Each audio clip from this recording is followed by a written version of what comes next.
এখন মমতা বন্দ্যোপাধ্যায়কে যে বা যারা অন্য দলের অঙ্গুলি হেলনে সরিয়ে দিচ্ছেন তার জায়গায় অন্য লোক বসছেন, আর তিনি বলছেন আমি তো মমতা বন্দ্যোপাধ্যায়ের সঙ্গে। এগুলো শুকনো ন্যাকামি ছাড়া কোনো কথা নেই। যারা মমতা বন্দ্যোপাধ্যায়ের সঙ্গে থাকছেন অর্থাৎ তৃণমূল কংগ্রেসে থাকছেন, সর্বভারতীয় তৃণমূল কংগ্রেস যেটি স্বীকৃত এবং মমতা বন্দ্যোপাধ্যায়ের আন্দোলন সংগ্রাম আত্মত্যাগের উপর দাঁড়িয়ে যে দলটা, যারা মমতাদের দিকে থাকছেন তাদের উপর ধর পাকড়, মিথ্যা অভিযোগ, পুরনো মামলায় যোগ করে দেওয়া, অ্যারেস্ট করা, এই দমন পীড়নগুলো চলছে। আর যারা বিজেপির অঙ্গুলি হেলনে যারা অন্যরকম কথাবার্তা বলছে তাদের সাতক্ষুর মাপ, এটা আমরা তীব্র নিন্দা করছি। এটা হতে পারে না যে মমতা বন্দ্যোপাধ্যায়ের সঙ্গে যারা থাকবেন, দলের সঙ্গে যারা থাকবেন, তাদের বিভিন্ন কেস দিয়ে তাদেরকে অ্যারেস্ট করো, তাদের হ্যারাস করো, তাদের সার্কেল, তাদের মনোবল সেখানে আঘাত করো। কিন্তু যারা হাজার অভিযোগ থাকলেও বিজেপির কথা শুনে বা অমুকের কথা শুনে, দেখুন যারা অন্যদিকে গেছেন বা যাচ্ছেন সবাই ব্যক্তি স্বার্থে অমুকভাবে যাচ্ছেন আমি সেটা বলছি না, অনেকের উপর অনেক চাপ, পুলিশ প্রশাসন এসব ব্যাপার থাকে, কিন্তু কয়েকজন তো ব্যক্তি স্বার্থে গেছেন, পুরোদস্ত ব্যক্তি স্বার্থে গেছেন। আমরা তো পরিষ্কার বলছি যে মাননীয় মুখ্যমন্ত্রী তিনি তারাতলা নিয়ে বিধানসভায় কড়া বিবৃতি দিলেন, তো কড়া বিবৃতি আমরা সমর্থন করছি।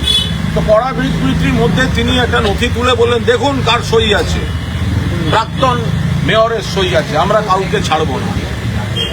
তো এখন সেখানেই এটা প্রশ্ন যে মুখ্যমন্ত্রী যদি বলেন দেখুন কার সই আছে, তো যদি দোষ হয়, যদি সেই সইটা কোনো একটা অন্যরকম ঘটনার সঙ্গে যুক্ত থাকে বা দায় থাকে, তাহলে তাকে অ্যারেস্ট করছেন না কেন? আবার সেই ব্যক্তি যদি মমতা বন্দ্যোপাধ্যায়ের আসল তৃণমূল ছেড়ে অন্যদিকে যান, তাহলে তো ধরতে হয় যে মুখ্যমন্ত্রী ওই নথিটা দেখিয়েছেন শুধুমাত্র রাজনৈতিক চাপ সৃষ্টি করার জন্য। আমরা অ্যারেস্ট করব না, কিন্তু তৃণমূলটা ভাঙার চেষ্টা করুন, চারজন কাউন্সিলরকে ওদিকে নিয়ে যাওয়ার চেষ্টা করুন। এটা কোনটা ঠিক? বিধানসভার মতো জায়গায় মাননীয় মুখ্যমন্ত্রী নথি দেখিয়ে বলছেন প্রাক্তন মহানাগরিকের সই দেখুন।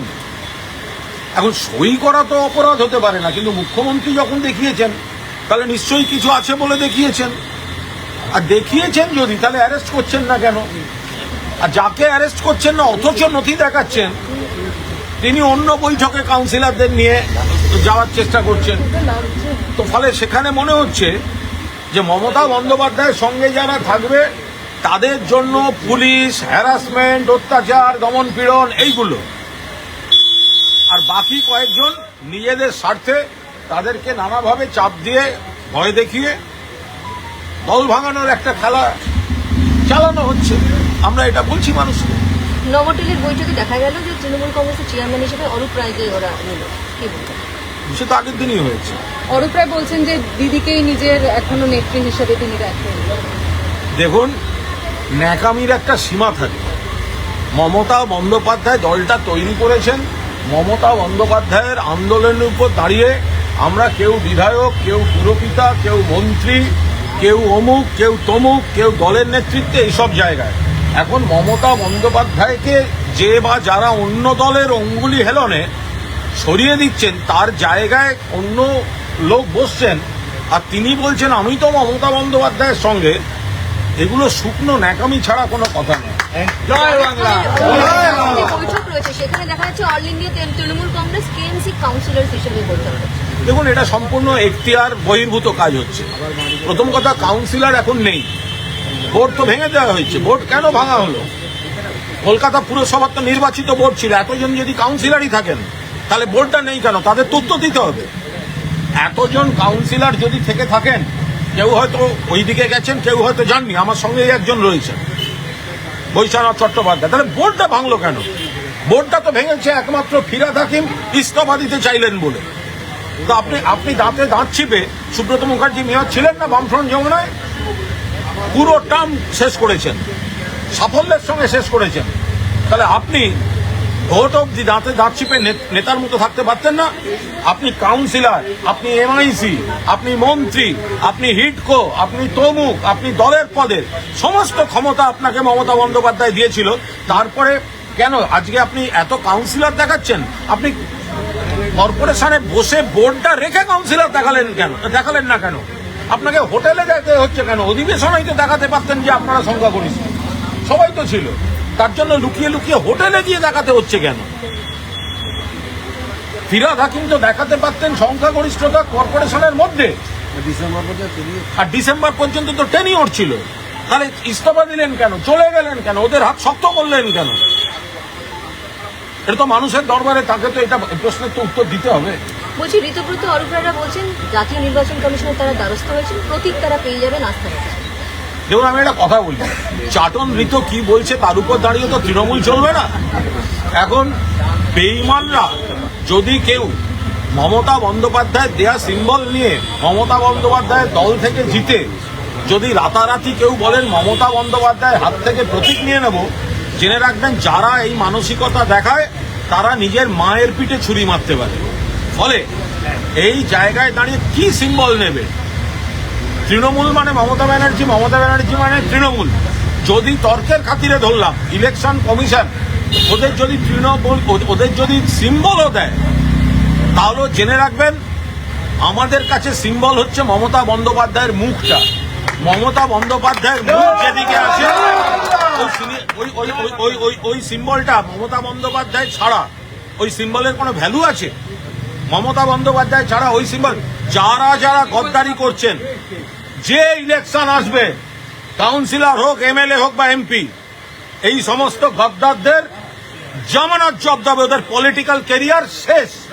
মানুষের ক্ষমতা, আপনি রাজ্যসভায় যারা বিদ্রোহ করছেন তারা তো ইস্তফা দিচ্ছেন, তা লোকসভা, বিধানসভা, পুরসভা ইস্তফাটা দিয়ে দেখুন না।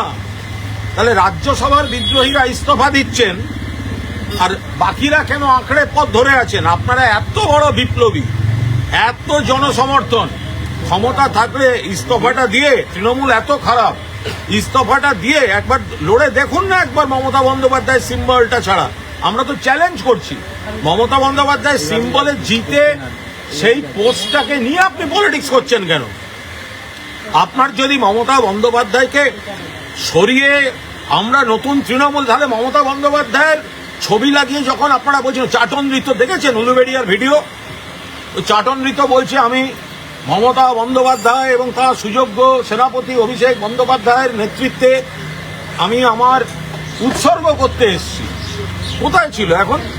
এখন তাহলে মমতা বন্দ্যোপাধ্যায়কে ফেরত দিয়ে যান না, জেতা সার্টিফিকেটগুলো ফেরত দিয়ে যান, তারপর গিয়ে বিপ্লব করতে যান। সিএম এর নামে ধমকি দিচ্ছে, তাহলে কি এরা এখন রিয়েলাইজেশন করছে যে আস্তে আস্তে টিএমসির ঘর বাপসি? দেখুন, যে কারণে হুমায়ুন কবিরকে অনুরোধ করব, আপনি বিরোধী দলের একজন বিধায়ক, আপনি এমন কিছু বলবেন না যেটা আইন ভাঙে বা আইন বহির্ভূত হয় বা আইন শৃঙ্খলায় অন্য। আপনি যে বিষয়টা প্রতিবাদ করছেন, আপনি 100 বার প্রতিবাদ করতে পারেন, কিন্তু এমন কিছু বলবেন না যেটায় কোনো সমস্যা তৈরি হওয়ার কোনো রকম যায়। আপনি এই সবাই মিলে আমরা এটা বিরোধিতা করব, যেখানে বিরোধিতা করার সেখানে আমরা সবাই মিলে করব। যে জায়গাটা সরকারের আমরা মানছি না, বিরোধিতা করছি, সেগুলো আমরা করব, কিন্তু এমন কিছু করা উচিত না বা এমন কিছু বলা উচিত না যেটা শেষ পর্যন্ত তার কোনো একটা বিরূপ প্রতিক্রিয়া আরো জটিলতা তৈরি করতে পারে। হুমায়ুন বাবু নিশ্চয়ই সেটা অনুভব করবে। दादा, विक्टोरिया हाउस के सामने 21 जुलाई की सभा के लिए आप लोगों ने अनुमति चाहिए कोलकाता पुलिस से। देखिए, 1993 21 जुलाई ये ममता बनर्जी का जो प्रोग्राम था फोटो आइडेंटिटी कार्ड के लिए, आज आपका पास, हमारा पास जो फोटो आईडी है वो due to sacrifice of those 14 lives and Mamata Banerjee. আগে তো ছিল না এগুলো। মমতাদি বললেন ফটো আইডি কার্ড চাই, সিপিএম গুলি করে 14 জনকে মারল, 13 জনের বডি আইডেন্টিফাইড, একজনের বডি আইডেন্টিফাইড নয়।